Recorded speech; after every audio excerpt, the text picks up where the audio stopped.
Small business owners in New York City who operate billboards say ridiculous government regulation is costing the city jobs and revenue.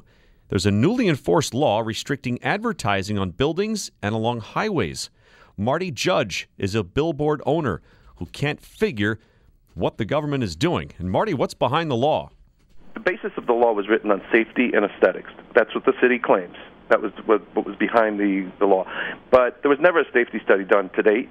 And aesthetically, it sounds like lunacy, because what they created was what's out there right now. Yeah. There's vast majority of billboards that are in disarray, graffitied. There's no economics to keep them vibrant and in place. Right. And quite frankly, the billboards were permitted legally. That's why they remain up. It's not at the end of the day, what the law did was police the copy and the content. So the content had to come down. And once that happened, there was abandonment of the business, and now you have all these billboards that are falling into disarray, and it's a disgrace. I mean, it's crazy in this day and age with all these jobs that have lost that they would even think about doing this. Right. It's mind-blowing. People scratch their head and say to me, well, what was the problem? I said, I still don't get it.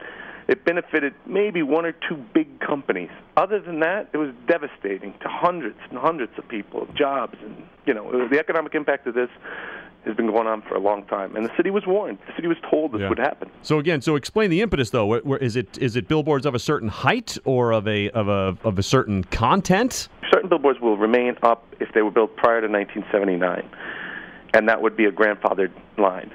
A lot of billboards that are up right now still don't have the appropriate permitting. You'll see billboards on city property. The hypocrisy of the whole thing right now is that the city's building billboards all over on their properties, whether it's the MTA or the Port Authority or city property. Okay. Even the New York City Housing Authority just put out a bid in the newspaper to put outdoor advertising on their property. Wow. On top of the fact that they've put private property owners out of business. Right. So it's the hypocrisy that's going on right now in the billboard business in New York is crazy. And it's definitely championed by big business. The smaller operators don't have a shot. How many billboards do you own? I have 9. 9? 9 that I can't use, that are out of business. Jeez. So what happens with the fight now? Do you guys to have somebody who's fighting City Hall on this? We've tried to talk to City Hall, before enforcement, and it fell on deaf ears. We have a very sympathetic City Council. Certainly, some leadership in City Council has been sympathetic to it, and they don't understand, why why it can't be fixed.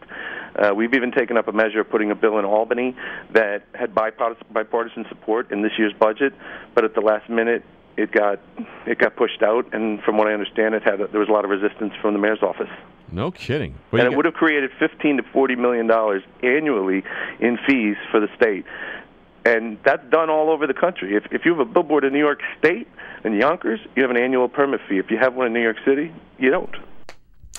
Thanks, Marty. It's hard to figure, right? Marty Judge, billboard owner from New York City. They don't want the billboards. Now they got graffiti everywhere. It's 22 minutes in front of the hour on the Wall Street Journal this weekend. Coming up next.